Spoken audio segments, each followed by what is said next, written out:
Wana kanisa wanaopewa na shiriki ya Bwana Naomi, hakika wanapenda kusifu.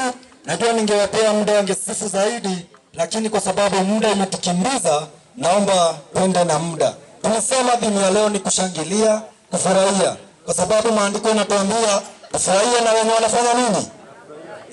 Na odo hati kurera nigekeno koguo tagarureka mwanzako mureke nawe tagarureka mureke nawe amore furahia leo. Tafadhali tuweze kurembeshea Paul harusi ambaye najua ametegea kwa muda mrefu, na kwa sababu Bwana ameifikisha siku hii, tunaambiwa ni ile siku Bwana ameifanya. Kwa hivyo tunaye furaha na tunasikia tukuwa na furaha ndani yetu. Ningeomba tu kwa hiyo wakati tuweze kumuita Pastor kutoka Kitengela ambaye ndiye amelea msichana wetu Naomi. Pastor Musembi aje mahali hapa atuongoze kwa maombi ili tuweze kuendelea vizuri. Pastor Musembi, karibu, mpigeni makofi tafadhali. Pastor, tunakupenda. Asante sana kwa kutulelea msichana. Thank you. Asante sana. Mungu awabariki. Amen. Shalom.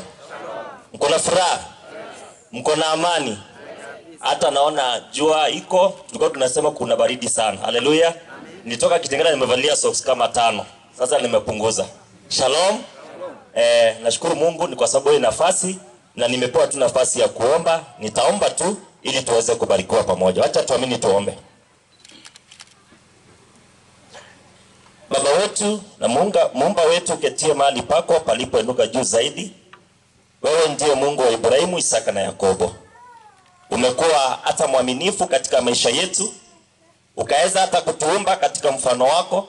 Ukatuweka hapa duniani, Mungu Elohim, tuweze kuvitawala vyote ambavyo uliviumba.